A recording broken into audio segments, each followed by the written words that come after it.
titingnan. Now, secondly, hopefully I can finish this in 10 minutes more. Let's read verse 46.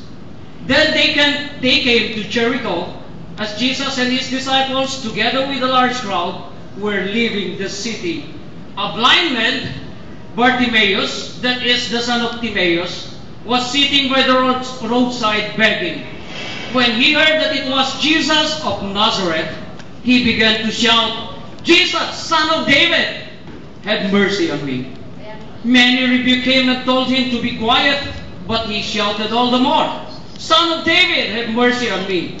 Jesus stopped and said, "Call him." So they called to the blind man, "Cheer up, on your feet, he's calling you." Throwing his cloak aside, he jumped to his feet and came to Jesus. Second thing that we should see here is about the blind man. He's not only blind, he is also a beggar. At ang kanyang pangalan ay si Bartimaeus. Okay, pakiulit nyo nga po yung pangalan, Bartimaeus. Mahirap po kasing bigkasin ito. Bagamat ang kanya pong spell ay mahirap din i-spell. Bartimaeus, he is blind and beggar. Titignan po natin, meron ding pangangailangan itong si Bartimaeus. What do you think is his need sa ating Panginoon? Will you try to mention it? Sige, sabihin mo lang. Siya po ay bulag at isa siyang nanlilimos. So if you are Bartimaeus, what will be your need? At sasabihin mo kay Jesus, "Panginoon, itong gusto kong gawin mo sa akin." Okay, so dapat makakita siya. Kasi nga bulag. Eh yung pagiging beggar niya, ano ang pwede niyang sabihin kay Jesus? "Payamanin mo ako, Lord.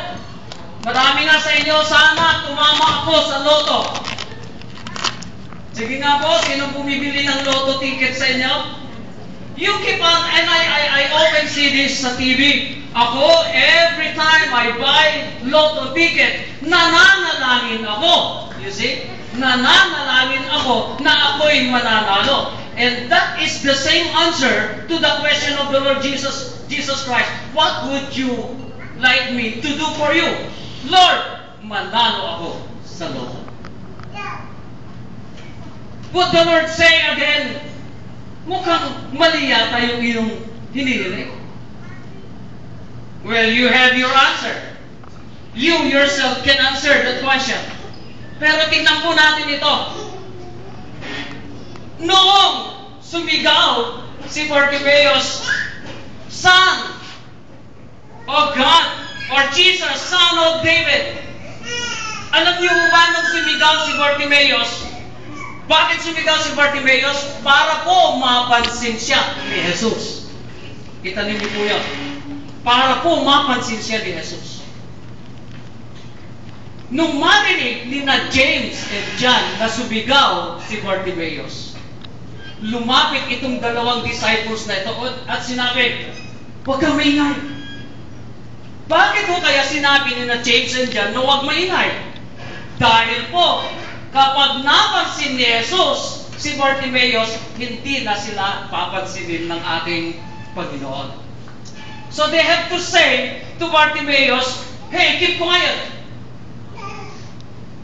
Pero nung pinagsabihan siya ng dalawang disciples na ito, na tumigil at huwag maingay, lalo sumigaw si Bartimaeus, "Jesus, Son of David, have mercy on me." Yun yung tinuloy sa kanyang pagtawag kay Jesus.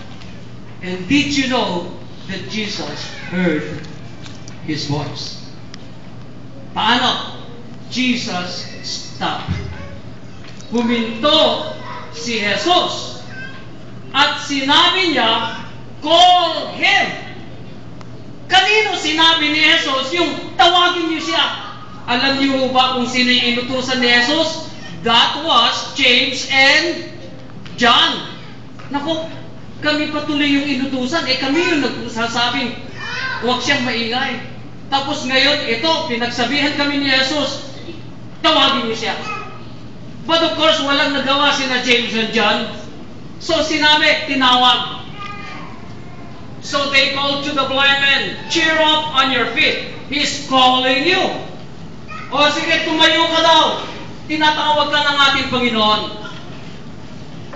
Sa ating pong buhay, meron din pagkakataon na tayo may lumalapit sa Panginoon. Pero may mga hadlang sa ating paglapit sa Kanya. At kung minsan, ang mga hadlang na yan ay kung sino pa yung mahal natin sa buhay, sila yung hadlang sa ating paglapit sa Panginoon. And I know of a person who dedicated his life, kung kailan siya naglilingkod na sa Panginoon, doon siya pinagbabawalan na magsimba.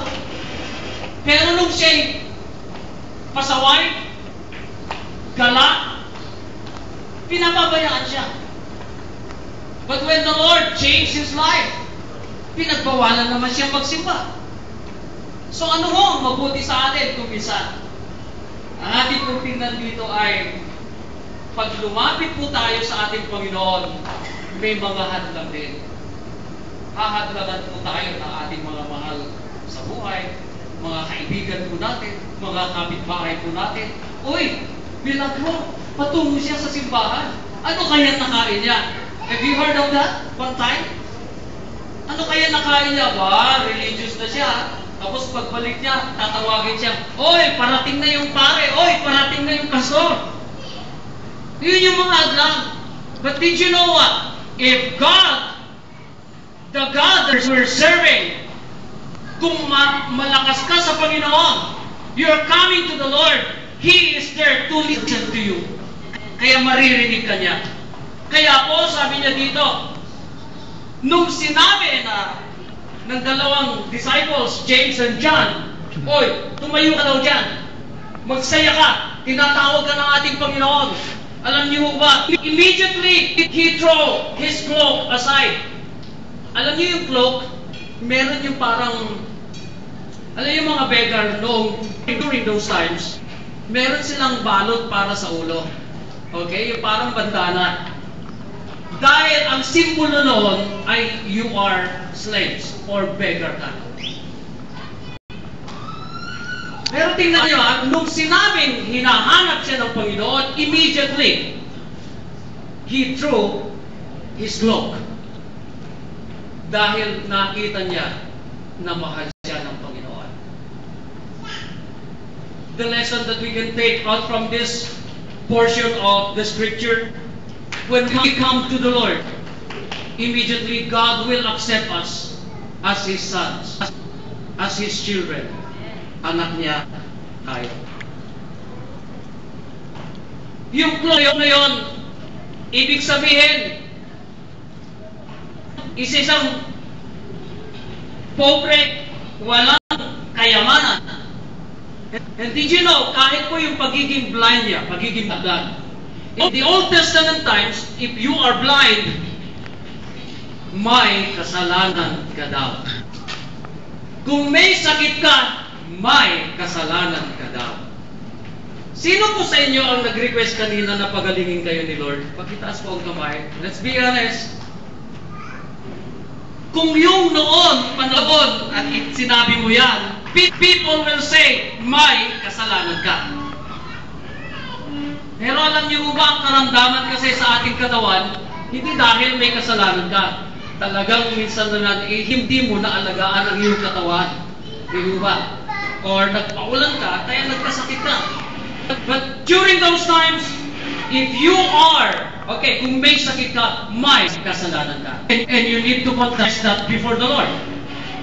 Kaya po ang nangyari, ito ang ginawa ng ating Panginoon.